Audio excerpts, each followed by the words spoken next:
Hi, it's John and welcome to the channel. 9:44 a.m. Tuesday, April the 1st. Big blue mug of coffee, of course, and you've clicked on this video today because you may be feeling the same way I am. It's time for Pierre Poilievre to take the gloves off.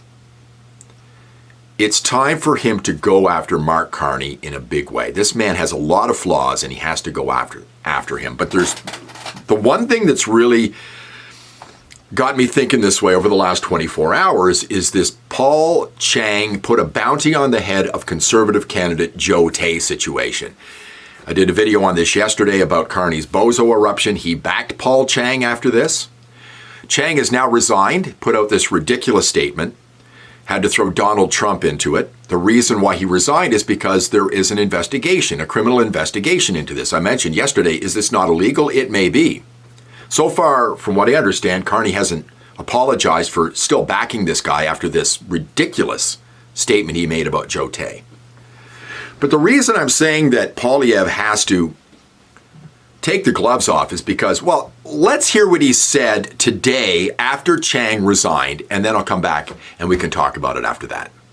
Just yesterday, we saw those conflicts play out when he refused to remove Paul Chang, a Liberal candidate who had said that a Canadian Conservative candidate should be turned over on a bounty to the Chinese government that wants to imprison or possibly even kill him because he is a political dissident.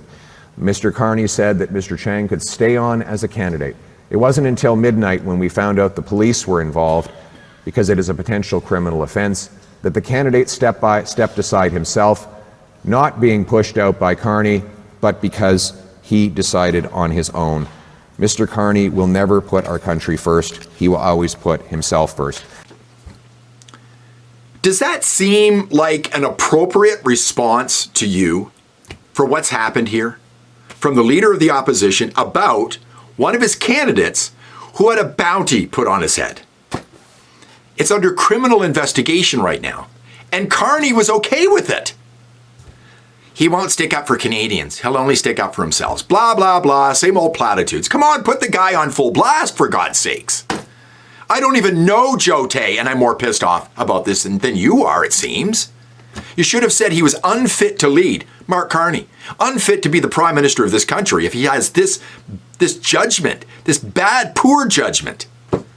You should have called him an asshole. That's what I thought when I heard he did this.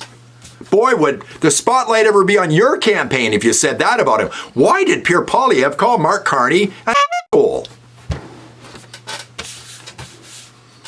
There's all sorts of talk about Mark Carney and his ties, and he's made deals with the communist Chinese. He may be compromised, who knows? Does he admire China's basic dictatorship like this guy? There's a level of admiration I actually have for China. Because their basic dictatorship. Trudeau took it on the chin for that, and he still is. Here's an article running in the National Post. Today, Michael Higgins, does Mark Carney also admire China's basic dictatorship? He was wrong to support Paul Chang's candidacy. We should question why he did support this guy's candidacy after he said what he said. But Pierre Poilievre, for God's sakes, show some righteous indignation about this. Time's a-wasting, pal. There's only a month left, and that's going to go by real quick. And Mark Carney's got plenty you can pick on. Thanks a lot for watching. I do appreciate it. If you liked the video, please give me a thumbs up, subscribe to the channel, ring the bell for notifications, and I'll see you in the next one.